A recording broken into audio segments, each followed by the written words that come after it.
দশম শ্রেণীর সমান্তর প্রগতি চ্যাপ্টারের কোয়েশ্চন নাম্বার 5-এর রোমান 1, যেখানে প্রশ্নটি দেওয়া রয়েছে 7,13,19,... এই সমান্তর প্রগতি থেকে কতগুলি পদ রয়েছে অর্থাৎ পদ সংখ্যা নির্ণয় করতে হবে।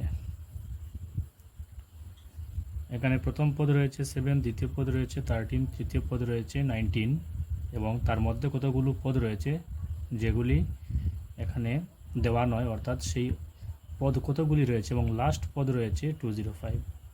এখানে অনেকগুলি পদ রয়েছে যেগুলো এখানে দেওয়া নেই, কিন্তু যার শেষ পদটি হচ্ছে 205। তো আমাদেরকে এই সমান্তর প্রগতিতে মোট কতগুলি পদ রয়েছে সেইগুলি নির্ণয় করতে হবে। একটি সমান্তর প্রগতির nতম পদ নির্ণয়ের যে সূত্র সেটি হচ্ছে an। n মানে হচ্ছে পদ সংখ্যা, অর্থাৎ যে তার শেষ পদ অর্থাৎ nth টার্ম যেটা nতম পদ, সেটির ফর্মুলা হচ্ছে a plus n-1 into D. তো এ হচ্ছে সমান্তর প্রগতিটির প্রথম পদ, n হচ্ছে মোট পদের সংখ্যা এবং ডি হচ্ছে সাধারণ অন্তর। তো সর্বপ্রথমে আমাদেরকে এখান থেকে এ এবং ডি বাহির করে নিতে হবে। n মানে হচ্ছে পদ সংখ্যা, আমাদেরকে n নির্ণয় করতে হবে, সেজন্য আমাদেরকে সর্বপ্রথমে এ এবং ডি বাহির করতে হবে। তো এ হলো একটি সমান্তর প্রগতির প্রথম পদ। তো এখানে প্রথম পদ রয়েছে 7, আমরা লিখে নেব যে এখানে এ হচ্ছে 7। তারপর ডি হচ্ছে, ডি মানে সাধারণ অন্তর, যেটি হলো একটি পদ থেকে তার পূর্ববর্তী পদের বিয়োগফল। তো আমরা 13 থেকে 7 বিয়োগ করে নেব, 13 - 7 এবং 13 - 7 = 6। তো এই যে সমান্তর প্রগতি, এই সমান্তর প্রগতির শেষ পদ অর্থাৎ যে nতম পদ সেটি রয়েছে 209। সেই জন্য আমরা লিখে নেব যে এখানে ANT রয়েছে, অর্থাৎ nতম পদ যেটি, এটির শেষ পদ যেটি হচ্ছে 205। এটিকে ANও লিখতে পারি এবং Lও লিখতে পারি লাস্ট টার্ম হিসেবে। তো আমরা AN লিখে নিলাম। তো এখন AN এর জায়গায় AN এর যে ফর্মুলা যেটি রয়েছে a plus n-1 into D, সেটি বসিয়ে নিব। a plus n-1 into D = 205। এখন এর জায়গায় এর মান বসিয়ে নিব। এর মান রয়েছে 7 প্লাস n বাহির করতে হবে, সেই জন্য n-1 ইন্টু ডি, ডি রয়েছে এখানে 6 ইন্টু 6 = 205। এখন আমরা n-1 ইন্টু 6 রেখে দেব, n-1 ইন্টু 6, 205 এর সঙ্গে এখান থেকে 7 এদিকে মাইনাস হয়ে আসবে। তো এদিকে থাকবে n-1 ইন্টু 6 এবং এদিকে 205 থেকে যখন 7 মাইনাস হয়ে যাবে তখন থাকবে 198। এখন আমরা 6 দিয়ে 198কে আমরা কেটে নেব। 6 দিয়ে 198 কেটে নিলে আমরা পাবো 6 ইন্টু 3 18।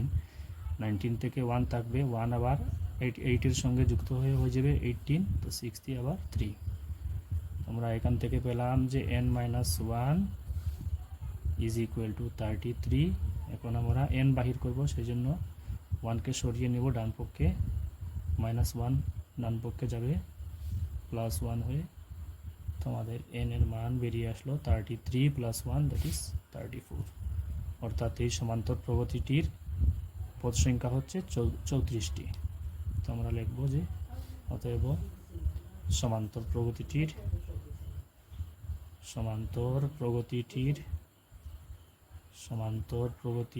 পদ সংখ্যা হচ্ছে 34।